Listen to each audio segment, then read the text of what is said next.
à moi qui revient le plaisir et l'honneur de dire quelques mots d'introduction pour cette journée d'études qui s'appelle, je ne me trompe pas, formation hybride, pourquoi, pour qui, comment.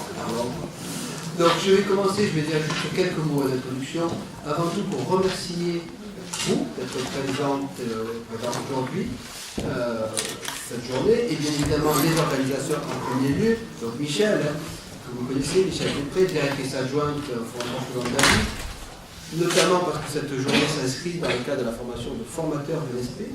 Donc moi, je suis très heureux de cette journée-là. Et puis naturellement Laurent Petit, donc professeur ancien de l'information et de la communication et chef de mission numérique à l'ESP de l'Académie, qui a apporté, je crois dans ses moindres détails, cette journée. Donc merci beaucoup, parce que c'est important. Alors juste quelques mots pour vous dire que, vous le savez, mais le numérique est une priorité à l'ESP de l'Académie de Paris.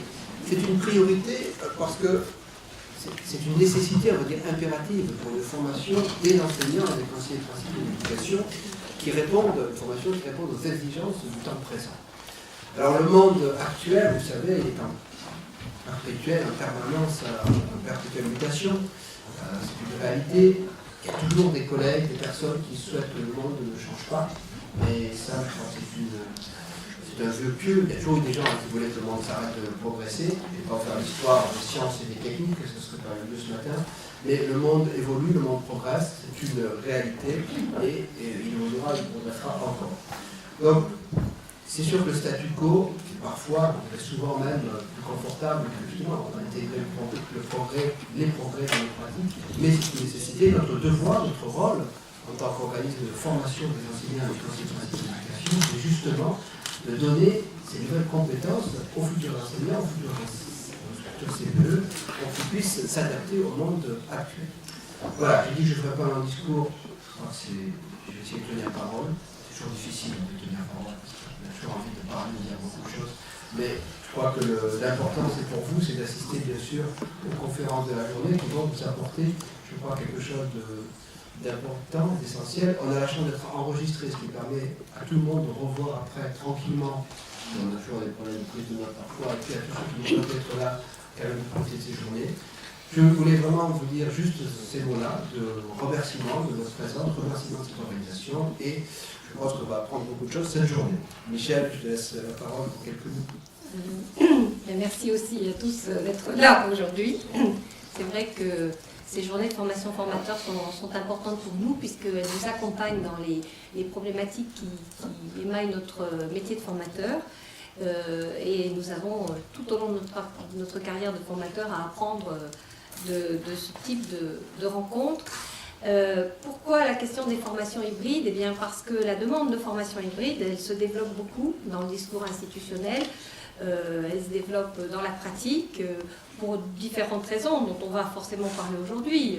Des problèmes de coût, des problèmes de souplesse d'action, peut-être aussi, et c'est ce qu'on va rechercher ensemble, un intérêt didactique. Cependant, la mise en place d'une formation hybride, c'est pas sans soulever des questions et sans poser un certain nombre de problèmes que nous avons nous-mêmes rencontrés dans les premiers essais que nous avons pu faire ces derniers temps. On s'est beaucoup posé de questions sur les aspects techniques, sur la réflexion qu'on devait avoir sur les scénarios de formation. On s'est posé des questions sur la posture de formation. Enfin, vous verrez que on a déjà, dans nos essais, on s'est déjà beaucoup questionné. Et nous cherchons, dans une journée comme aujourd'hui, des éléments de compréhension.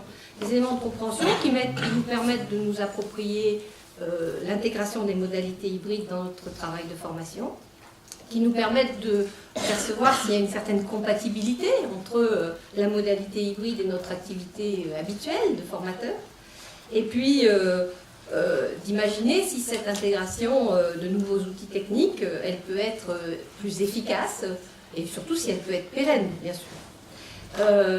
Il y a, je l'ai rencontré dans les premiers échanges que j'ai pu avoir autour de moi dans l'académie, des idées assez préconçues sur les formations hybrides.